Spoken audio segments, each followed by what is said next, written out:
What's going on in the world of cryptocurrency? Bitcoin is down and everyone is nervous.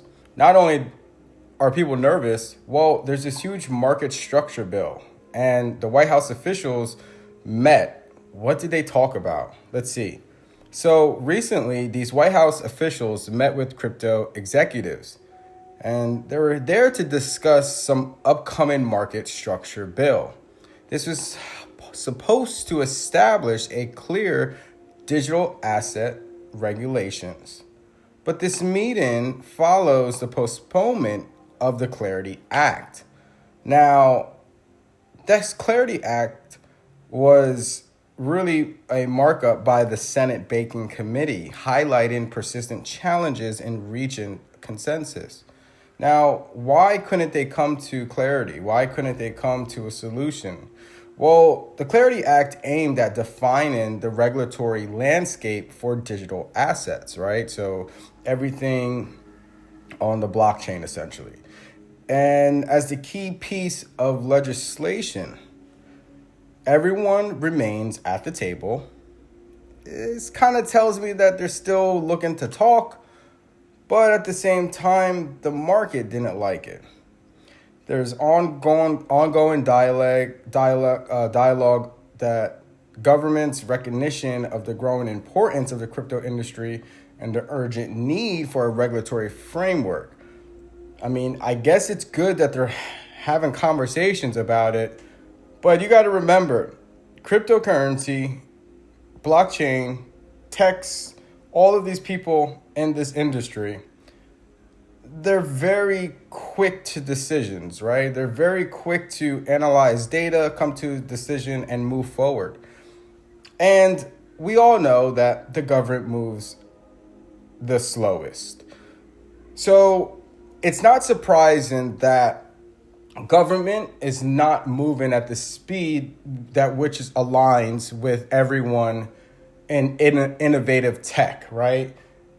People in innovative and advanced technology know how to adapt, pivot, and move and take action on decision very quickly. Where the White House and people around the White House don't move as fast as that. Well, we'll see what happens. But JP Morgan, despite this shun of crypto hype, 89% holding no digital assets. What does this even mean? Right? The minimal allocation to digital assets, with 89% of family offices holding no crypto despite widespread media attention. Now, I like how they said 89% of family offices, right? They're letting you know that the small fries, the shrimps, that they're not participating, right? This doesn't mean big banks and like BlackRock are not participating, right? So let's just keep that in mind. The data suggests that institutional adoption of crypto by the ultra high net worth individuals remains very low. Okay, contrasting with common narratives of growing institutional interest.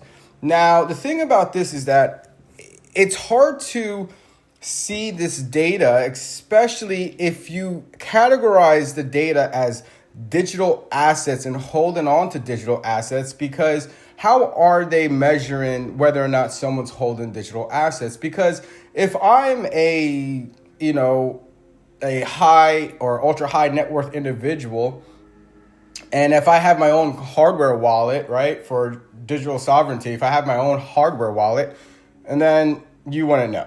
But let's not even go there. Now, let's say I decide to go into one of these digital asset treasuries or the like iBit, one of the Bitcoin iShares ETF. Technically, that does not actually that doesn't count as holding of digital assets, right? Like you're holding shares of an ETF. You're technically not holding any digital assets. So this is how they keep you in the dark, right? They tell you data that is true but weak, right? Like, who is keeping track of family offices? And if we were to say this for this new technology, that still means that 11% of family offices are getting involved in crypto.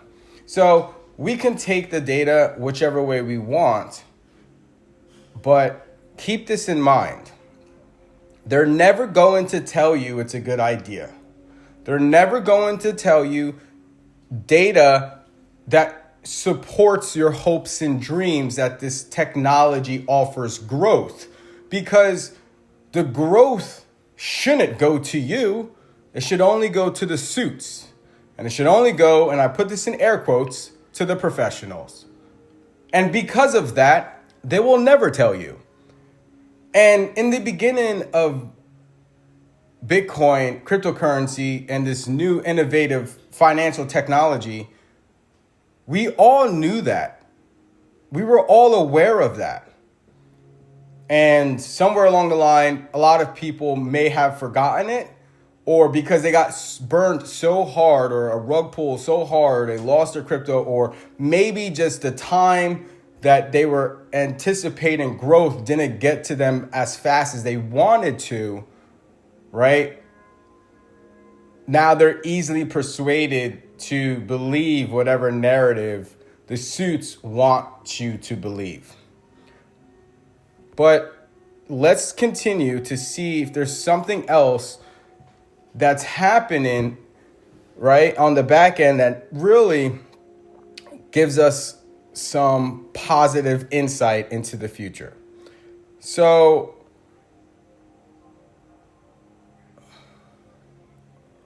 let's see. I mean, it's a lot of it, right? Reasons, Bitcoin, right? 4 reasons why 75K may have been Bitcoin's 2026 price bottom. Whether or not Bitcoin's price goes up, goes down, I really want to emphasize the importance of that doesn't matter, okay? And I know that's a hard pill for people to swallow when you say that doesn't matter, because just the way that I look at this is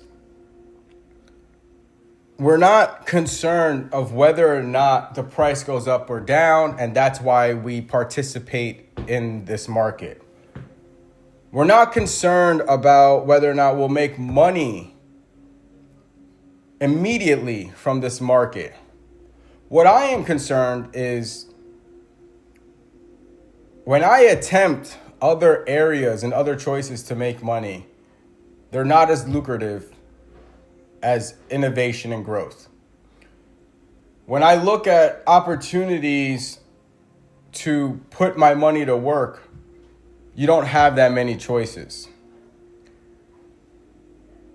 If I choose to do nothing with my money and I work and I keep it, we know they're going to print and inflate it away, right? Prices now are not the same as they were 1 year ago, 2 years ago, 3 years ago, 5 years ago, 10 years ago. $100 does not buy you the same amount of goods as it did before. So we know all of these things as factual, and they're currently happening. So there's two mindsets to deal with that. And both of them make sense. The first mindset is, if I'm going to get deflated away, inflated away, the price of my dollar and the amount of goods I'm going to be able to buy, if all of that is really as messed up as what everyone says it is, then I'm just going to live my life to the best of my ability right now and enjoy it while I can. Forget tomorrow, live for today. And I completely understand that mindset. And I'm not here to say it's wrong or it's right or it's better or it's worse. I mean, hey, there's plenty of evidence out there to support your argument. Just like there's plenty of evidence out there to support the argument of, well, I live for today so I can invest for the future, right? I live today so I can invest for the future.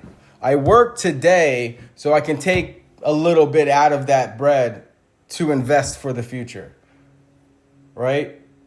So there's one thing that always comes to my mind is people will always try to trick you out of your bag. People will try to trick you out of your opportunity. And if you want to no longer be poor, you need to stop passing opportunities. Right? A poor mindset passes opportunities over and over and over again. And people will tell you about this opportunity over and over again. And so what we do is when people tell us opportunity, we say, well, they're not qualified to be giving us this information, so therefore I am not going to listen to it. And I understand that. But at the very same time, we've lived our lives up until now listening to qualified people. And where has that gotten you? Because it's gotten me left behind.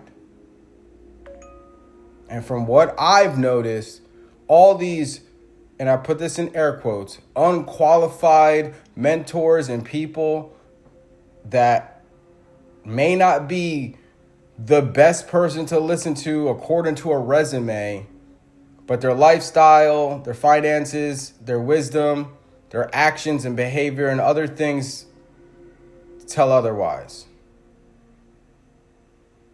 That doesn't mean you got to take everything they say as Bible.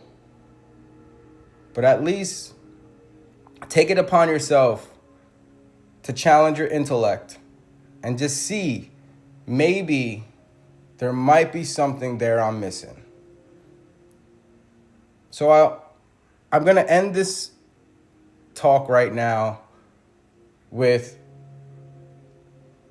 not about the technology, not about growth, not about investing, not about any of it. But I'm bringing us back to when we first started, when we had hope, when we had dreams, when this technology was here to provide an opportunity to people that were left behind. And just because the suits are now getting involved, that doesn't mean we should stop talking to everyone else. And I feel like across YouTube, X, socials, across the board, everyone is just sitting by, waiting to give their opinion, feedback, or blah, blah, blah, blah, blah, and reiterate what the suits are saying because now, and I say this in air quotes, the qualified are involved. I don't know. Maybe this is me. Maybe I'm different. But I think it's a whole load of bullshit. And I think everyone that's been in this space since their beginning up until now, you are losing the mind share of the people because you're giving it to the suits. When you have forgotten what got us here was the mind share of each other. And the suits were nowhere around. And all of the suits and people and whales with big money came and got involved, which is awesome. And they're supposed to. It's an open system. But as soon as that happened, it's the same thing that seems to happen all the time. The little guy gets left behind. You guys stop talking to just the normal content creator. You stop reporting on the developers or the engineers or the startups. And I know a lot of them were bullshitters, a lot of them rugged, and a lot of them took advantage, and I get it. But there's still a large volume of people in this space that also deserve the light and the recognition. And I'm not talking about, like collaboration podcasts and this and that. I'm talking about like real growth again, just like having fun, opportunities, real world use case, creating something out of nothing, bringing an idea from a dream, from a vision to a production to market ready. We need more collaborations like that. Whether you're on Wall Street or you're on No Street, if you have the expertise, the knowledge, skills, and abilities, and the energy to provide, the blockchain is a place for you. And I hope we find our way back to that. Because when we do, man, it's going to be fun again. Until then, stay strong. Don't pass up on this opportunity. And I'll catch you guys on the next one.